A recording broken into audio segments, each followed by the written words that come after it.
What does it mean to be transformed by the renewing of the mind? The phrase transformed by the renewing of the mind is found in Romans 12 to chapter 12, marks the transition and that epistle from the Apostle Paul's theological teaching to his practical teaching.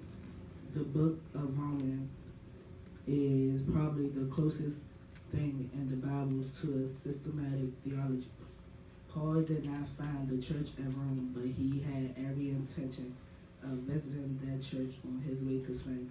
As a result, Paul wrote this epistle as a way of introducing himself to that congregation and to give them an overview of the gospel and what it means in the lives of believers. After teaching the great doctrine regarding the apostle of God's righteousness, that is our through faith in Christ in Romans chapter 1 to 11, Paul begins to exhort us to godly living. How are we to live in the light of the saving power of the gospel? That is what Romans 12 to 16 aims to teach. The practical section of Romans begins with a great therefore, saying all that God did on our behalf. Therefore, live like this.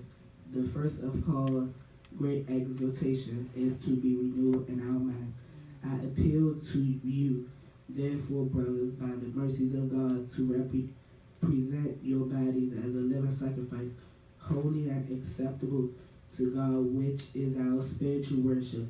Do not be conformed to this world, but the transformed by the renewal of your mind, that by testing you may discern what is the will of God, what is God, and acceptable and perfect. Romans 12, 1 to 2.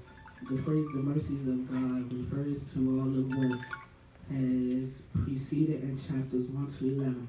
The exhortation that Paul presents is that since we have been the gracious recipients of God's great mercies, we are to be living sacrifices to God. How do we do this?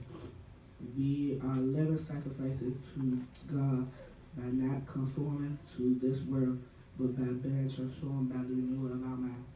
Amen.